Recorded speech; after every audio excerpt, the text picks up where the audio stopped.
Olá, boa noite. Eu sou o Guilherme Macalossi e está começando aqui no canal do Brasil Paralelo no YouTube mais uma edição do BP News, trazendo as informações que são destaque do dia, as informações mais importantes e a repercussão dos fatos principais. Na edição de hoje do BP News, nós vamos falar sobre assuntos do momento, como a viagem de Gleisi Hoffmann para a Venezuela. Ela foi prestigiar a posse do ditador Nicolás Maduro.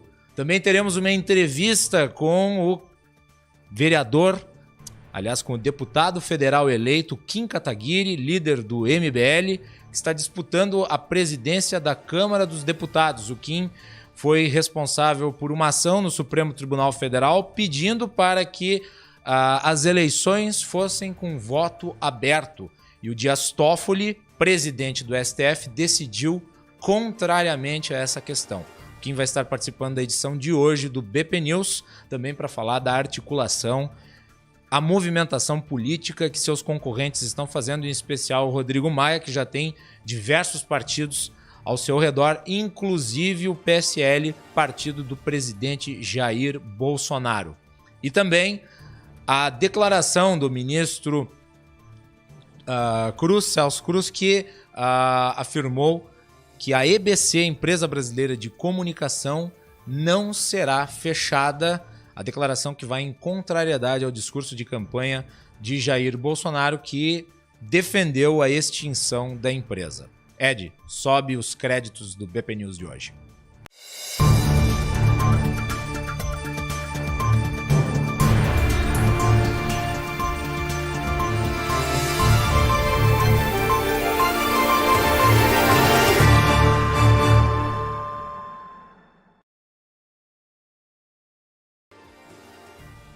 Muito bem, e eu estou aqui hoje no BP News com a minha colega Pietra Zucco. Boa noite, Pietra. Boa noite.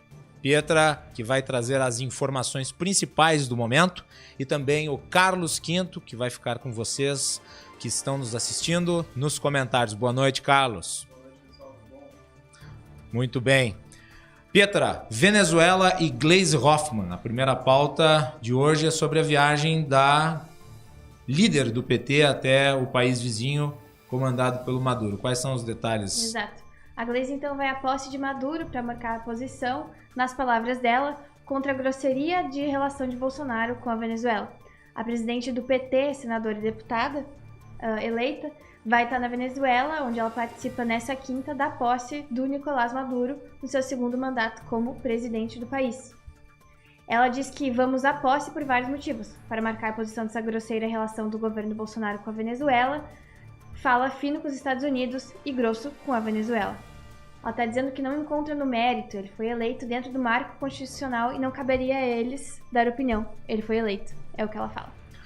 O engraçado na postura da senhora Gleisi Hoffmann, senhores telespectadores, é o seguinte: esta senhora não esteve presente junto com o Partido dos Trabalhadores, o PSOL e o PCdoB na posse do presidente Jair Bolsonaro.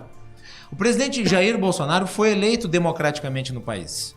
Fez mais de 50 milhões de votos, uma vitória estrondosa no segundo turno, 10 milhões de votos à frente do Fernando Haddad.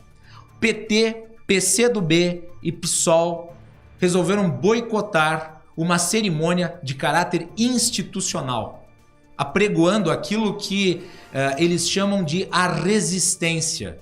Vejam que a descrição que ela faz do governo Bolsonaro é que seria um governo autoritário.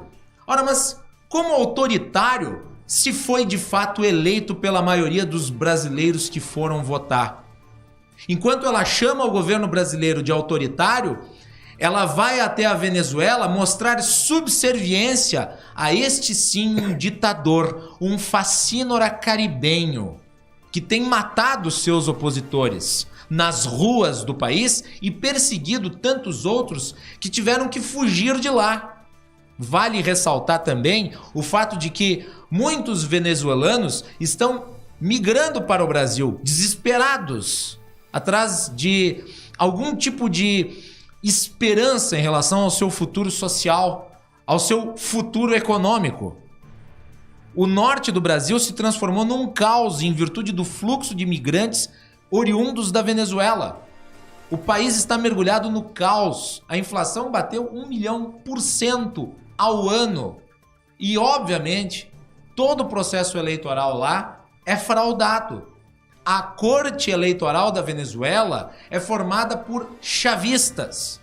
A Suprema Corte da Venezuela é integrada por representantes do Partido Socialista Bolivariano, do qual o senhor Maduro é líder. Não há democracia na Venezuela, a não ser a carapaça institucional que parece dar uma formalidade àquilo que já virou uma ditadura. Nós selecionamos trechos de manifestações anteriores de Lula e de Gleisi Hoffmann. Vamos começar pela do Lula. Foi um manifesto feito por ele para o Foro de São Paulo já há algum tempo, mas que continua muito atual e que mostra como o PT, o ex-presidente Lula que está preso, Maduro e Hugo Chávez formavam um mesmo eixo dentro da América Latina. Ed, coloca o vídeo para nós. Nos 8 anos em que fui presidente do Brasil, tive a oportunidade de conviver com Nicolás Maduro, que era ministro das Relações Exteriores da Venezuela. Maduro se destacou brilhantemente na luta para projetar a Venezuela no mundo e na construção de uma América Latina mais democrática e solidária. Teve um papel decisivo na formação da Unasul e da CELAC, e sempre foi visível sua profunda afinidade com nosso querido e saudoso amigo Hugo Chávez. Os dois compartilhavam as mesmas ideias sobre o destino de nosso continente e os grandes problemas mundiais. Mais do que isso, Chávez e Maduro tinham as mesmas concepções em relação aos desafios que a Venezuela tinha pela frente, em defesa dos mais pobres. A grande obra de Chávez foi a de transformar a Venezuela em um país mais justo, realizando um massivo processo de transferência da renda petroleira em proveito das camadas mais sofridas da sociedade.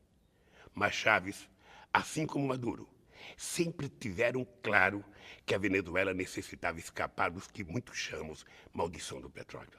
Daí a importância que deram e que Maduro dá à necessidade de industrializar o país e de desenvolver sua agricultura. Demos passos conjuntos nessa direção e estou seguro que Maduro, como presidente, será capaz de realizar esta meta de Chávez. A decisão de escolher um novo presidente caberá exclusivamente ao povo venezuelano. Não quero interferir em um assunto interno da Venezuela, mas não posso deixar de dar meu testemunho em nome do futuro deste país tão querido do povo brasileiro, mas também em nome do Mercosul, no qual a Venezuela acaba de ser recebida. Uma frase resume tudo o que sinto. Maduro, presidente, é a Venezuela que Chávez sonhou. Essa manifestação do ex-presidente Lula, que está preso em Curitiba, foi há algum tempo. Mais recentemente, ano passado, a própria Gleisi Hoffmann manifestou seu apoio à ditadura venezuelana. Vamos colocar o vídeo no ar também, Ed. Apesar dos reveses que nós sofremos na Argentina e no Brasil, os principais partidos, membros dos Foros de São Paulo, estão retomando a ofensiva política diante dos atuais governantes da direita nesses dois países, com a perspectiva de voltar a governá-los. O PT manifesta também seu apoio e solidariedade ao governo do PSUV, seus aliados e ao presidente Nicolás Maduro, frente à violenta ofensiva da direita contra o governo da Venezuela. Temos a expectativa que a Assembleia Constituinte possa contribuir para uma consolidação cada vez maior da Revolução Bolivariana. Então esta senhora que acabou de falar aí, manifestando seu apoio indelével à ditadura venezuelana, agora está lá, batendo continência para o ditador caribenho. Esta senhora envergonha a todos os brasileiros, ainda que ela represente alguns que votaram para ela ser deputada. De qualquer maneira, isso é revelador de uma natureza, de uma forma de agir que é inerente aos petistas. E não adianta a senhora Luciana Genro vir a público para tentar se limpar na sujeira da esquerda continental, dizendo que há muito tempo o regime de Maduro já não é mais progressista, como ela postou hoje no Twitter. Continua sendo um regime de esquerda que deu certo. Deu certo para os seus líderes e, obviamente, transformou-se numa tragédia para a população da Venezuela. Carlos Quinto, comentários do nosso público. Maca, o pessoal tá bastante aqui comentando e insistindo que não é pra gente falar da Glaze, que é pra gente deixar ela na geladeira, deixar no limbo, esquecer ela porque ela é assunto batido, mas pessoal, eu acho que é muito importante a gente reiterar e continuar batendo nessa tecla e continuar denunciando esse tipo de prática, porque querendo ou não, é apenas a demonstração do que a gente já vem vendo há muito tempo, ou seja, o Partido dos Trabalhadores está cumprindo uma agenda ideológica em detrimento dos interesses nacionais. Isso está dentro do caderno de teses do PT, isso é discutido dentro das assembleias, dentro do partido, e a gente sempre tem que vir a público aqui e trazer isso para vocês, porque além de ser um grande desrespeito com a democracia brasileira, é mais uma prova, é mais um tijolo ali que a gente bota nessa construção que demonstra justamente esse caráter autoritário e antidemocrático que o Partido dos Trabalhadores tem. Então, no não comparecimento após Bolsonaro, somado a inúmeros outros fatos, apenas esclarecem, pessoal, que a gente tem que continuar falando sobre isso. Caso contrário, isso vai ser esquecido e essas práticas podem continuar vindo a se repetir. Sempre lembrando, né, que essa senhora, enquanto não toca bumbo para corrupto condenado, ela fica lambendo as botas de militares de esquerda do continente. Não apenas o senhor Nicolás Maduro, mas sobretudo aqueles que estão no comando lá da Disneylândia da esquerda, que é Cuba. Ela adora visitar países de esquerda, claro, como convidada ilustre. Ela não vive a vida dos proletários de verdade que precisam comer ração. Muito bem. E vamos para o quadro da entrevista. Nós temos hoje a participação do deputado federal eleito Kim Kataguiri, que também é líder do movimento Brasil Livre. Brasil Livre, ele já está aqui conosco e vamos para o quadro da entrevista.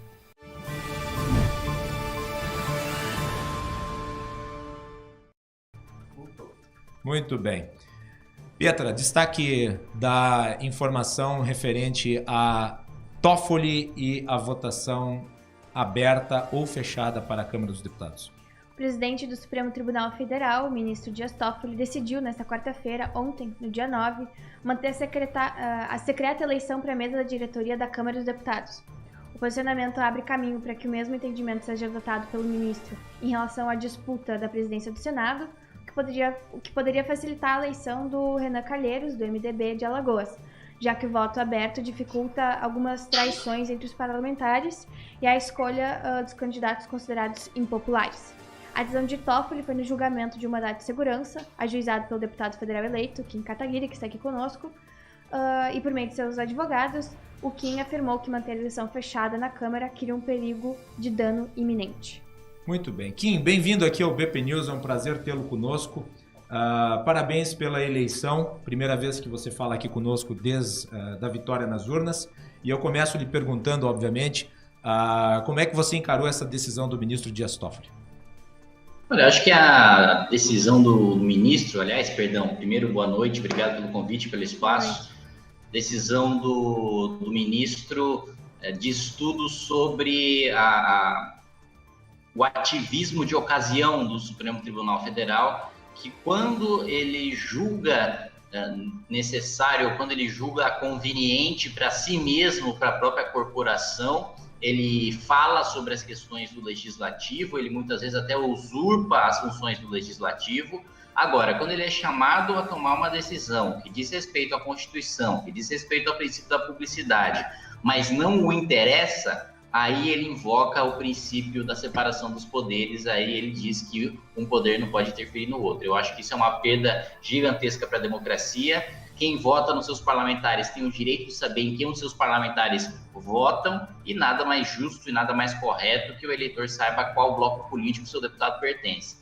Isso não é nenhuma novidade, não é nenhuma invenção mirabolante, já acontece em diversas câmaras municipais pelo país, inclusive na maior da América Latina, que é aqui da cidade de São Paulo. Também no estado de São Paulo a votação já é aberta e não existe nenhum tipo de perseguição ou apocalipse ou anulação do mandato daqueles parlamentares que votam contra o candidato vencedor.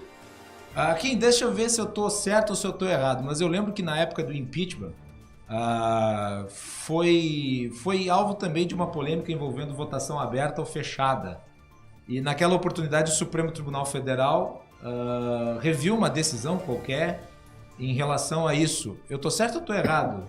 Tá certo. Na comissão do impeachment, a votação, segundo o regimento interno da Câmara, deveria ser secreta, mas evidentemente que um assunto de interesse público dessa magnitude seria inconstitucional que a decisão fosse tomada dentro da comissão por voto secreto. Agora, como naquela ocasião interessava ao Supremo fazer com que o voto fosse aberto, que o voto aberto beneficiava o governo, beneficiava o PT, aí a decisão foi tomada e você não teve nenhum tipo de invocar ali as intenções republicanas dos ministros do Supremo. De repente, eles mudam de opinião e a jurisprudência do Brasil, como a gente bem sabe, aí muda de acordo com a cabeça e a conveniência dos ministros do Supremo, e essa decisão do ministro Dias Toffoli é mais um exemplo disso. Você esperava essa decisão, então, do Dias Toffoli? Não lhe surpreendeu? Esperava a decisão do Dias Toffoli, já estou escrevendo o próximo recurso junto com o Rubens Nunes, junto com o Paulo Bueno, que são dois dos advogados do Movimento Brasil Livre. Paulo Bueno, especificamente, vai ser meu advogado dentro do gabinete, e a ideia é justamente fazer com que a decisão seja submetida ao Supremo para que a gente tenha a possibilidade de que o voto seja aberto, e não tendo essa possibilidade, pelo menos a gente saiba a posição aberta de cada ministro. Qual que é a próxima ação do MBL em relação à costura de alianças dentro do Congresso Nacional? O Rodrigo Maia parece ter tomado a dianteira nessa disputa aqui. Tomou, não só parece, tomou. Vários partidos no seu entorno. Com certeza, ele juntou hoje o Rodrigo Maia concentra o maior número de apoio parlamentar, não tem ainda a maioria necessária para se consolidar, para vencer no primeiro turno, e tem medo, inclusive, de ir para o segundo turno e acabar tendo alguma surpresa, mas hoje, sem dúvida, é o candidato mais forte. Minha estratégia, especificamente, tem sido se reunir com outros candidatos que têm oferecido candidaturas alternativas, aí, como o deputado JHC, o deputado Alceu Moreira, o deputado Capitão Augusto e diversos outros, que têm não só os próprios votos, mas também trazem blocos de parlamentares que não são satisfeitos com as decisões dos respectivos partidos e que, mesmo com o fechamento de questão em relação às suas lideranças partidárias, vão votar contra Rodrigo Maia. Kim, tem gente falando que você é recém-chegado na Câmara dos Deputados e que está querendo sentar já na janela. É justa essa afirmativa ou é errada? É absolutamente injusto, porque sentar na janela pressupõe uma coisa confortável, e ser presidente da Câmara num momento tão turbulento da política brasileira, ainda mais quando você precisa pautar um tema tão impopular como a reforma previdenciária, que provavelmente não vou mais conseguir andar na rua se for presidente da Câmara e pautar esse tema, não é nada confortável, pelo contrário, é um sacrifício, é um fardo a ser carregado. E quem enxerga a presidência da Câmara com essa mentalidade de ser a janelinha, de ser algo confortável, com certeza, porque se fosse deputado federal, não ia utilizar a casa para coisas republicanas. Muito bem, tem comentários do nosso público que estão sendo postados tanto no nosso Twitter quanto na nossa página no YouTube, onde está sendo transmitido o BP News. Pietra, comentários do Twitter. E como é que faz para postar no Twitter? Exato, para postar no Twitter, para a gente conseguir identificar a pergunta de vocês, é só usar a hashtag BPNews. Aqui tem uma pergunta, eu acredito que num formato de provocação também. O Josué Allenbach pergunta no Twitter. Kim, vai trabalhar pelas pautas conservadoras ou só pelo MBL? Vou trabalhar pelas pautas liberais que o MBL sempre defendeu, que inclui certas pautas conservadoras. E, aliás, a agenda do MBL é uma agenda ideológica que inclui princípios conservadores e princípios liberais. Não existe nenhum conflito de interesse nisso. Quando houver conflito de interesse entre a nossa ideologia, que defende o interesse público, e o MBL, aí a gente deixou de ser MBL. Muito bem. Mais alguma pergunta, Pietra? Do público do Twitter? Senão nós passamos para o público do YouTube, que certamente deve ter colocações. Podemos passar para o YouTube. Tudo bem, então. Vai lá, Carlos Quinto. E suas ponderações também, né, Carlos? Um pequeno comentário em relação ao que a gente estava falando antes ali do Nicolás Maduro e da Gleisi Hoffmann. Tem um pessoal aqui falando que a OEA não vai reconhecer o governo Maduro e vai bloquear os bens da Venezuela de forma a não permitir que o dinheiro passe do petróleo para o governo. Eu não acredito que seja possível, porque os organismos internacionais têm uma fama de gostarem de ditaduras e regimes antidemocráticos, sobretudo a Unesco, a ONU, enfim, a OEA também não faria diferente. Acredito que talvez só por pressão de países com uma força um pouco maior. Em relação... O pessoal aqui tá... O nosso público, assim, às vezes ele é um pouco enérgico por demasiado, né? O pessoal aqui tá bem, às vezes, nervoso com o Kim, por causa do MBL, falando do PSDB, do Alckmin. Mas, pessoal, vocês têm que entender também, principalmente, que o Kim foi um deputado eleito agora, ele já era uma personalidade relevante e uma personalidade que trazia informação de qualidade para as pessoas.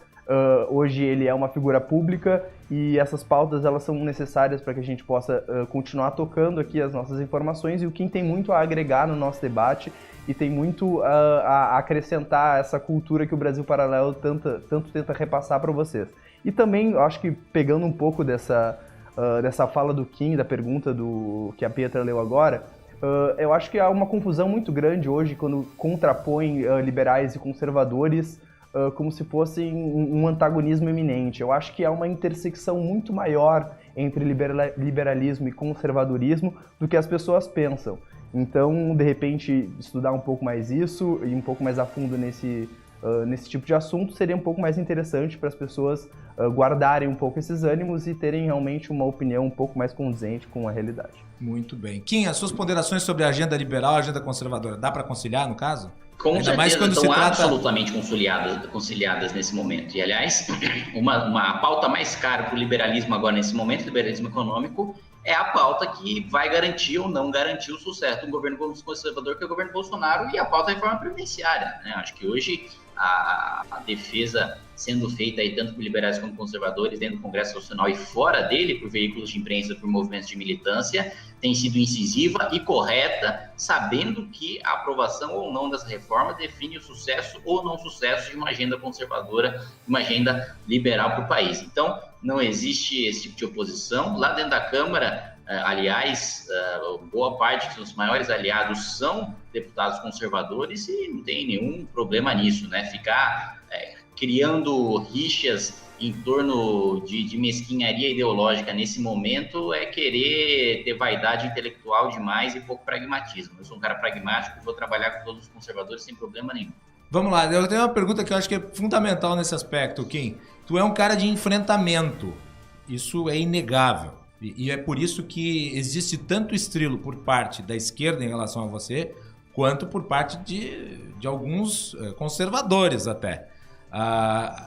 Esse teu estilo, que já é conhecido, eu particularmente aprecio, mas será que ele é o mais adequado realmente para comandar a Câmara dos Deputados? Porque o Rodrigo Maia, ele sempre foi o cara da articulação política, e agora isso se demonstra de forma muito clara com o número de partidos que ele conseguiu reunir em torno da sua candidatura. Como é que tu pode convencer os seus pares de que você vai saber, por exemplo, ouvir e sentar para conversar com o pessoal do PT, do PSOL, do PCdoB, quando em várias ocasiões eles já se recusaram até a debater contigo? Eles se recusam a debater publicamente, mas, por exemplo, eu cito um caso emblemático aí daqui da Câmara Municipal de São Paulo, que o Fernando Holliday, a primeira medida que ele fez foi criar uma comissão para revogar leis burocráticas inúteis, principalmente aquelas que incentivavam a corrupção. E uma das assinaturas que ele conseguiu foi de uma figura emblemática do PT, que é o ex-senador Eduardo Suplicy, que hoje é vereador aqui na cidade de São Paulo. Da mesma maneira, projetos que possam ter esse tipo de interligação também vão ter meu diálogo. Na política, você não escolhe interlocutor. Eu vou conversar com gente do PT, vou conversar com gente do PSOL, do PSL, do PCdoB. Não interessa a legenda do DEM, do PP, se é centrão, se é esquerda. Tenho que dialogar e conviver todos os dias com essas figuras durante 4 anos. E não entender isso é falta de maturidade, não entender isso é ser uma espécie de, aí sim, aceitar a pecha de fascista imposta pela esquerda e não tolerar aquilo que pessoas com pensamento divergente pensam. Esse diálogo, essa interlocução é algo que eu já tenho, que eu já faço, inclusive uma dos principais interlocutores, que é um dos candidatos à presidência da Câmara, JHC, é de um partido de esquerda que faz parte do bloco de esquerda, que é o PSD. Muito bem. Uma última pergunta sobre a questão da Câmara dos Deputados, que eu acho que é importante. Você e o Rodrigo Maia são do mesmo partido, DEM. Há uma divisão interna ou não? Ou você está isolado? Dentro do Democratas, sou isolado, né? Existe apoio de outros parlamentares individualmente do MDB, do PSDB, do próprio PSL, mas dentro do Democratas o apoio é praticamente unânime ao Rodrigo Maia. Então quer dizer que você está concorrendo aí mais pela causa do que necessariamente com a expectativa de vitória. Não necessariamente. Os votos do Democratas no eventual segundo turno viriam, com certeza, por puro pragmatismo do partido, se eu conseguir construir a candidatura com outros parlamentares de outros blocos e levar para o segundo turno. Carlos Quinto, considerações. O pessoal aqui tem uma pergunta um pouco cômica para o Kim. Kim, como acabar com os privilégios dos políticos e fazê-los trabalhar 5 dias na semana? Olha, eu não sei se seria uma boa ideia você fazer com que tivessem votações 5 dias na semana, porque geralmente quando tem votação e a casa cheia, você aprova coisas não muito republicanas, não muito benéficas para a população. Né? Para mim, muita gente que está lá, se a gente pudesse pagar para só ficar em casa e não propor nenhum tipo de baboseira, a gente já traria um progresso gigantesco para o país. Em relação a privilégios, eu acho que agora a gente tem um momento político muito forte, muito benéfico para a gente conseguir aprovar o fim de privilégios, né? A gente já teve isso, passou despercebido por toda a imprensa, inclusive a alternativa no ano passado, que foi a aprovação na Câmara dos Deputados do fim de carros oficiais, né? O deputado Pedro Cunha Lima conseguiu articular o fim dos carros oficiais e esse ano a gente tem expectativa que seja votado no Senado. Outros tipos de privilégios também devem ser votados na Câmara. Esse ano, ainda mais com a Câmara tão nova e tão suscetível às pressões da opinião popular. Na sua impressão, Kim, a última pergunta. Você acha que passa a reforma da Previdência com esse novo Congresso que assume aí agora? Hoje, a reforma da Previdência não passaria. Hoje, você não tem os votos necessários, mesmo porque você não tem um texto definido pelo governo de qual reforma vai ser votada. Primeiro, a gente precisa saber, e o presidente Jair Bolsonaro ainda não escolheu qual o texto que vai ser votado, o que é compreensível, é uma escolha complexa, porque precisa conciliar a viabilidade econômica com a viabilidade política. Mas, enfim, é uma decisão que ainda não foi tomada. Uma vez que a gente tiver esse texto, vamos trabalhar esse texto para que a narrativa correta seja transmitida, ao contrário do que aquilo que foi passado pelo governo Temer. E uma vez transmitindo essa narrativa, a gente consegue articular politicamente, porque aí, diferente do que é hoje, a reforma deixa de ser um ônus político e passa a ser um bônus. Muito bem. Kim, eu gostaria de lhe desejar sorte na disputa pela Câmara dos Deputados. Não vai ser fácil, isso eu acho que você já está ciente. Mas as batalhas estão aí para serem lutadas, mesmo que algumas sejam mais difíceis do que as outras. Te deixo com a última palavra. Perfeitamente. Muito obrigado, Guilherme, toda a equipe aí do Brasil Paralelo. Desejo sucesso aí para a nova iniciativa. Eles já fizeram um trabalho incrível e impressionante de educação nos últimos anos e agora indo para veículos de imprensa, indo para a informação, é mais importante ainda mais nesse momento que a gente vive. Muito obrigado pelo desejo de boa sorte, vou precisar bastante, não só para a presença da Câmara, mas, aliás, acho que todo o projeto que eu prometi em campanha, nenhum deles vai ser fácil, todos eles, pelo menos com uma organização criminosa eu estou mexendo, né, em cada um desses projetos, sem contar aqueles que eu estou mexendo com mais de uma, então com certeza vai ser um período difícil, complicado, mas aí conto com a força aí de todos esses que elegeram esse novo Congresso. Tu vai ter que se exilar, acho que na Venezuela, Kim. Provavelmente lá vai acabar sendo mais seguro, viu? Depois das propostas aí de acabar com o cartório, de acabar com o privilégio de deputado, o pessoal não vai ficar muito feliz, não. Então tá aí. Kim Kataguiri, deputado federal eleito, assume agora a partir de fevereiro. Obrigado, Kim, pela sua participação aqui no BP News. Muito obrigada. Eu que agradeço. Muito obrigado, Kim. Muito bem. Tá, então a entrevista de hoje foi com o deputado federal eleito, Kim Kataguiri, que disputa a eleição da Câmara dos Deputados. Pietra, Carlos, considerações? Carlos?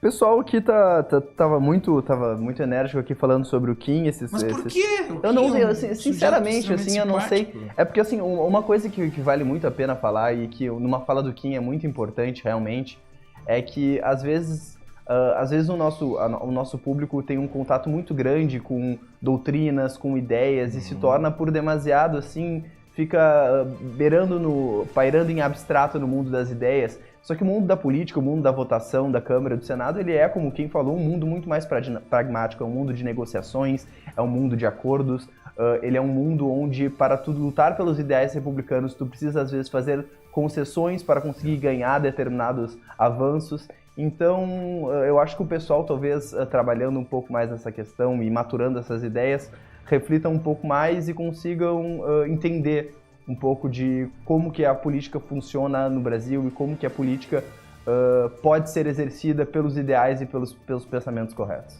Pietra, inscrições no canal do Brasil Paralelo e também no Twitter. Então, pessoal, é muito importante se inscrever no nosso canal e também ativar o sininho. Dessa maneira, a gente consegue entregar o conteúdo de forma mais rápida para vocês e economizar também nos custos de marketing. Todo esse estúdio, todos os nossos estúdios e escritórios são mantidos pelos nossos assinantes anuais. Caso vocês já estejam inscritos no canal, já estejam com o sininho ativado, o conteúdo é entregue para vocês de maneira mais rápida. O nosso Twitter, Brasil Paralelo Oficial, também dá a vocês um outro canal de comunicação conosco. Através da hashtag BPNews, a gente consegue identificar as perguntas de vocês, que podem ser feitas durante as lives, e assim a gente também consegue ler. Muito bem, então tá aí. E não deixem de acessar o nosso site www.brasilparalelo.com.br. É fundamental que você torne-se nosso assinante, porque só assim você permite a viabilização de iniciativas como essa, o BP News e a mídia do Brasil Paralelo, que ao longo deste mês de janeiro e no mês de fevereiro vai estrear aqui no nosso canal no YouTube. Só uma correção, Brasil Paralelo Oficial é o nosso Instagram. Nosso Twitter é Brasil_Paralelo. Isso, sigam Brasil_Paralelo. Aliás, né, nós tivemos um crescimento exponencial no número de seguidores, já estamos com quase 20 mil lá no Twitter. Então continuem seguindo, porque através dele nós vamos se comunicar diretamente com vocês. Aliás, antes de nós entrarmos na quarta pauta, eu quero fazer aqui só um link com ontem, programa de ontem.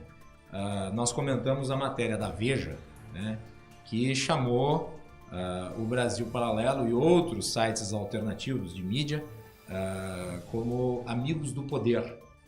E na foto do post da Veja aparece até a Pietra. Pietra aparece lá como uma blogueira dócil. Né? Ela e o Henrique Viana, os dois estavam em Brasília fazendo a cobertura. E na oportunidade estiveram lá fazendo seu trabalho de corresponder os fatos mais relevantes de uma cerimônia institucional importante. Agora, eu catei na internet ontem, e está no Twitter do Brasil Paralelo, essa imagem que eu vou pedir para o Ed colocar agora, que são jornalistas tirando uma selfie com a ex-presidente Dilma Rousseff. A imagem já está no ar, Ed?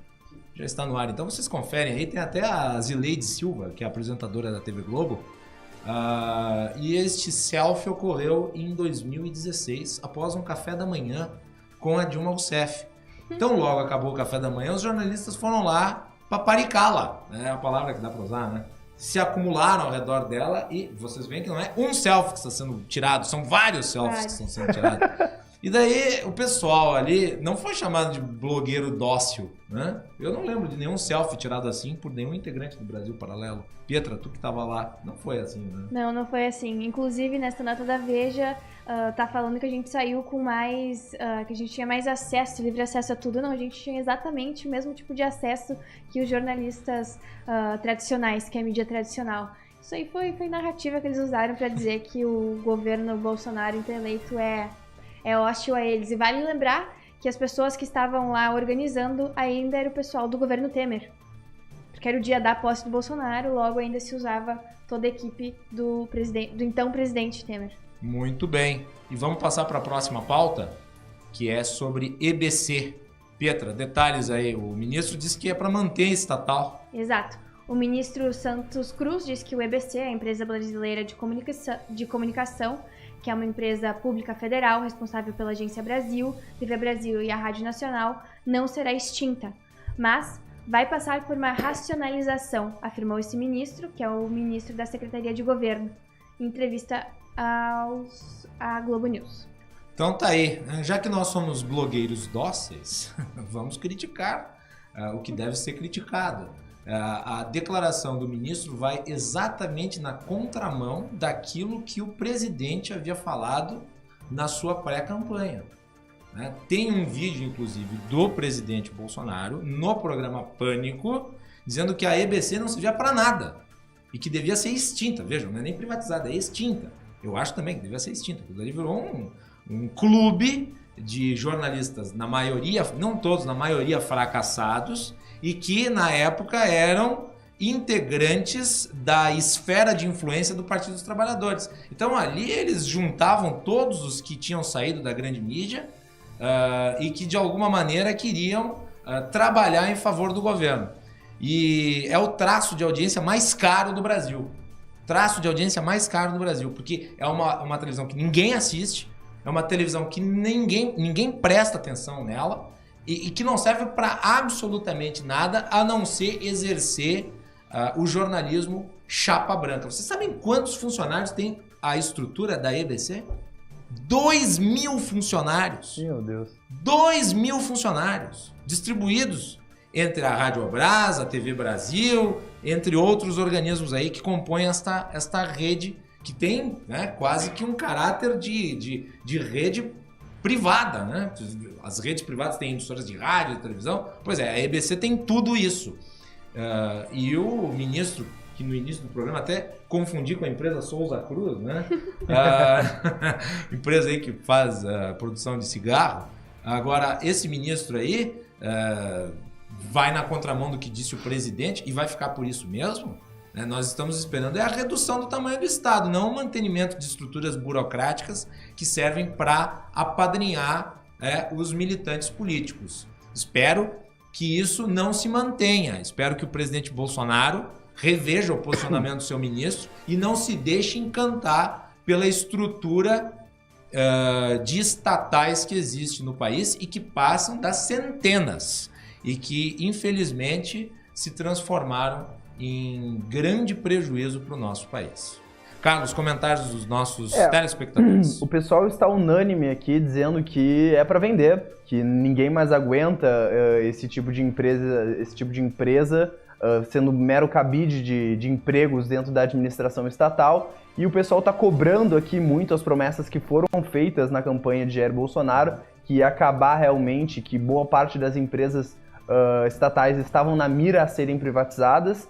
Então eu acho que, até já botando na contramão do que a Veja colocou a respeito de nós como blogueirinhos, amigos do poder, eu acho que aqui vale a crítica e vale cobrar do governo o que foi prometido durante a campanha eleitoral e o que o pessoal aqui está unanimemente falando dentro dos comentários. Acho que temos que pressionar sim, temos que cobrar, temos que tirar satisfação, porque esse tipo de estrutura mantida pelo governo é muito cara e ela simplesmente achincalha com toda a respeitabilidade das pautas liberais e das pautas que nós realmente desejamos que fossem implantadas, não somente pelo Paulo Guedes, mas que também recebam a chancela e o cumprimento das promessas de campanha que Jair Bolsonaro fez durante o ano passado. Tu mencionaste o Paulo Guedes, é importante apontar o seguinte, né? O responsável pela área de privatizações não é o ministro Cruz.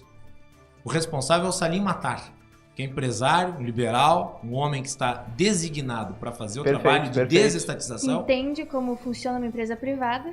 Exato. E a fala do ministro, que é uma pessoa respeitável, tem conhecimento, está na área certa, a fala do ministro é atravessada.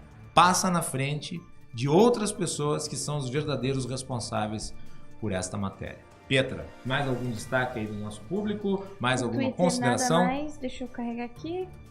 Então, pessoal, as pessoas. A senhora Rocha Vanessa falando que a EBC deveria ser extinta mesmo, chamando a atenção do então presidente Bolsonaro. E o Josué Lambach, que já tinha comentado aqui com a gente antes, falou como articular melhor a fala dos ministros e do presidente. É uma grande falha da primeira semana de governo, contradição de discursos. Não é a primeira vez que isso acontece. Essa pequena falha de comunicação dentro do governo Bolsonaro. Aliás, está se tornando bem frequente e eu acho que o presidente Bolsonaro tem que nomear imediatamente um porta-voz. Né? A bagunça já está muito grande, é um diz-que-me-diz-que. Até o presidente foi desmentido esses dias. Desmentido, não sei nem se é a expressão correta, mas ele foi corrigido.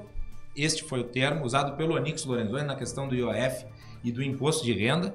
Até o Marcos Sintra, que é o responsável pela área da Receita Federal, veio dizer que não era bem assim e ficou por isso mesmo. Agora nós tivemos esse episódio aí da Apex na área internacional. Parece que o presidente também não foi informado da demissão. Em suma, vai se avolumando a confusão interna.